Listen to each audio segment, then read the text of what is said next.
personal branding versus business branding, and which one you should start with.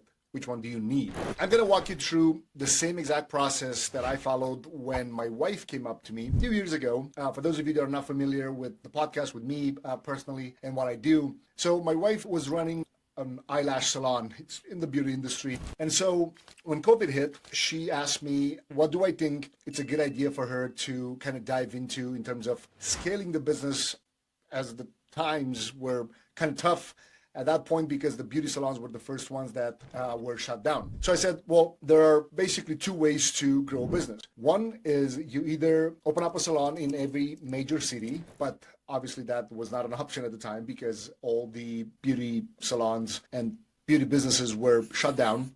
And then the other way, and also she hates having a lot of employees. Like when she framed the question, she said, well, I want to grow it in a way that is not necessarily really employee dependent. And so the other way is to scale it vertically, right? So I said, all right, now we're going to focus on scaling your personal brand by offering courses because her skill set was already proven. She had the years of experience. She had the clientele. It's just at that point in time was a temporary shutdown. So we did a little bit of research and we looked at competitors and other people that were selling eyelash courses online, in person, certifications, things like that. So scaling vertically does not require employees, especially not at the beginning, right? It might require some virtual assistants for editing content, if we're talking, podcast, YouTube channels and things like that. So for her, we went heavily into building her YouTube channel.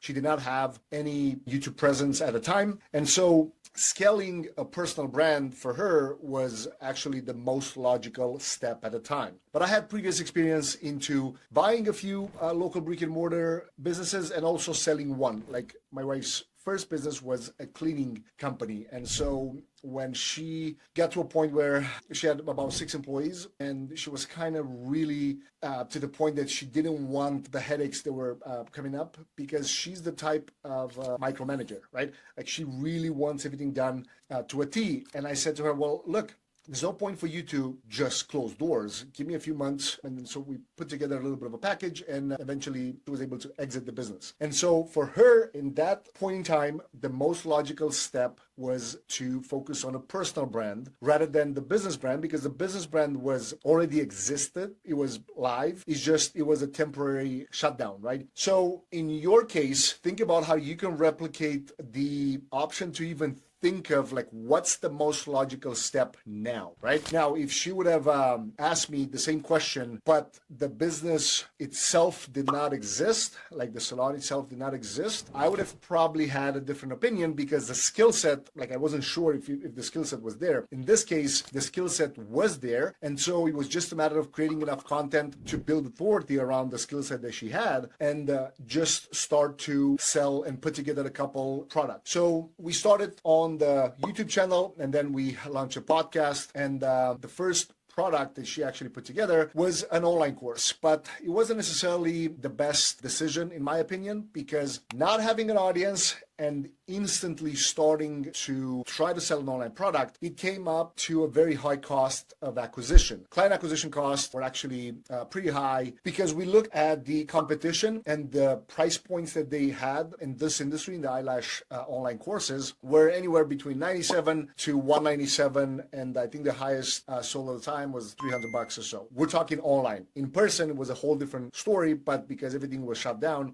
nobody was able to offer those in-person certification type of programs. But it took a little bit of time to kind of understand that and a little bit of a budget to spend for marketing, for client acquisition, for student acquisition in this case, right? And so to answer what's best, personal brand versus business brand, it's really a matter of there's no right or wrong answer, in my opinion. It's just what's the best and what's the most logical step for you to focus right now. Not a year ago, not what's going to be the best in 2 or 3 years. It's right this moment. So you just have to kind of understand, like, is your personal brand really in line with your business brand, or you want to separate it? Because if you plan to exit at some point in time, you really want to do this the smart way. So the way that we focused on my wife's personal brand, it's not really attached to the business brand itself. So the salon itself exists, and it's a possibility if she wants to sell the salon, or let's say we decide to franchise it. Maybe we do something like a lash business in a box type of thing, and then we franchise or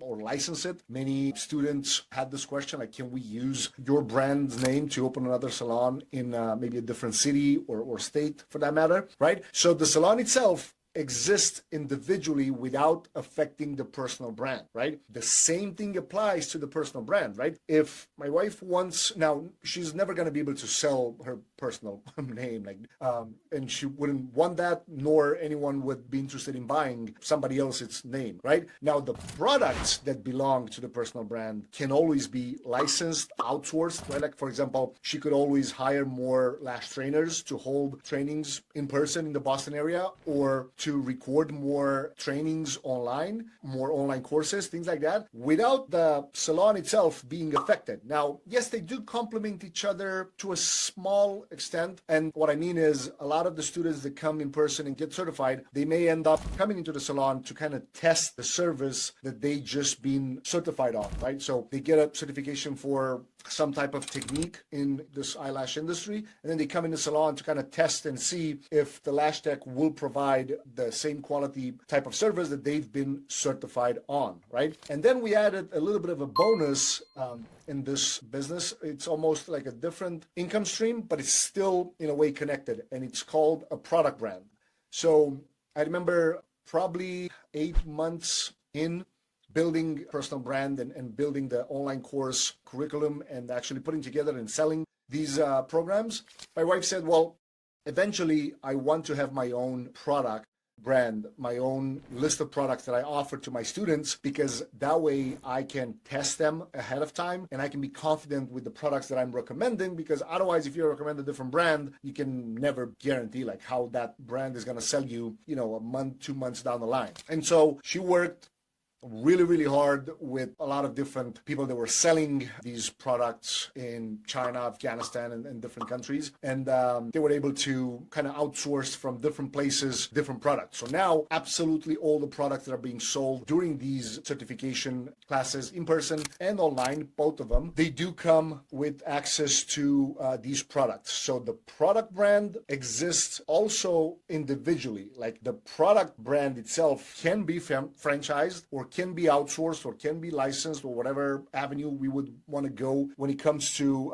if it's a plan of exit, without the salon being affected. Like the products themselves, they can exist. They're not heavily pushed on like the Shopify store itself is not actually pushed much outside of the courses that are being sold by my wife or the certifications that are done in person. But again, they complement each other. So the product brand complements the personal brand, and the personal brand complements the business brand, but they exist individually without having any kind of problem if one of them has to be sold, exited, or outsourced, or whatever other combinations of these strategies are being applied to. So think about, in your case, it's not necessarily a right or wrong answer in terms of what's better, personal brand or business brand. In my opinion, if you don't have a service to sell right now, and if the service, it's mostly done online, so for example, you're a video editor, you're a copywriter, you're a funnel builder, you're a website builder, or any kind of other combinations in between, you might have more success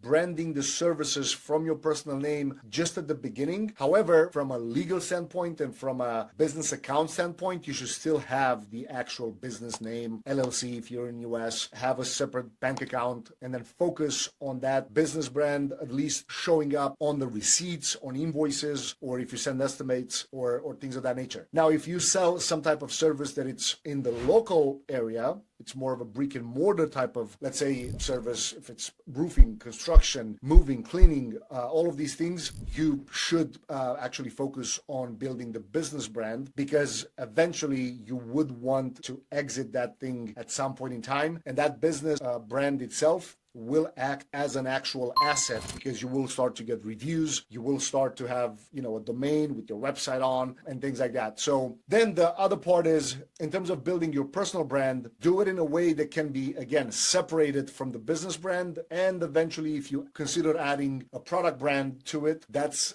just a bonus. It's just extra. So you should not necessarily attach them to be hard to exit if the plan comes. And in my opinion, you should always have an exit plan in place, regardless if that exit plan is a possible business sell, or let's say you decide at some point in time that you just want to outsource everything and you don't want to be involved in the process. So you should always focus on building your business in a way that can be exited, regardless what's the actual strategy of that exit. So I hope this helps. Let me know in either the comments below if you're watching the episode, or by sending me an Instagram DM with what do you think about these strategies that I just shared with you. Because every time when I end up sharing this, like the last 2 speaking engagements that I had, people reacted really, really good at talking about the differences between a personal brand, business brand, and product brand. So don't forget, in the show notes or description of this episode, you'll be able to also find a link where you can record your own question and I'll answer it to the podcast here, either on YouTube or on